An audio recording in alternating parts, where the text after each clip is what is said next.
Hey, good morning. Happy Saturday, May 18th. And I've had a couple of questions around this gang of planets in Taurus. And one of the biggest alignments is the sun aligning with Jupiter. Now, Jupiter has so much mass that he was on his way to becoming a star, and he did not. And so he literally takes the debris. It hits him or the planet, and then it doesn't come in to come to Earth. So he is physically our protector and benefactor, as well as metaphysically. Remember, all symbols matter when you're dealing with astrology and tarot. So whatever comes up for you internally, it's your own access to your inherent wisdom, also known as your inner truth. No matter how many answers we readers and intuitives and mystics and psychics have, it's about loyalty to your inner truth.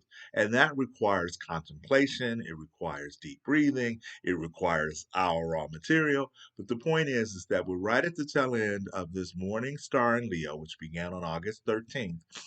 2023.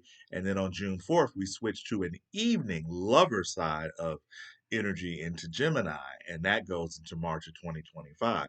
Translation: Gemini in the Tarot goes to the lover's card traditionally.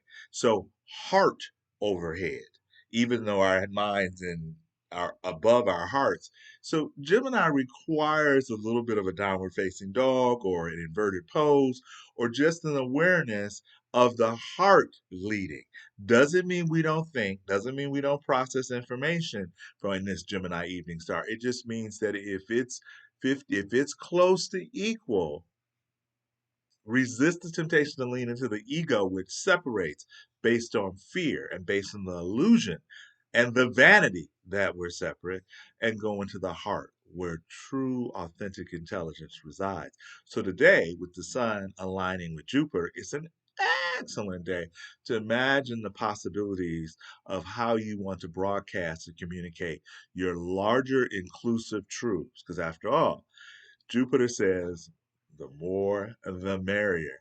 And he brings in our intuitive psychic gifts in direct proportion to how much we see our common universal connections, also known as working through our archetypes.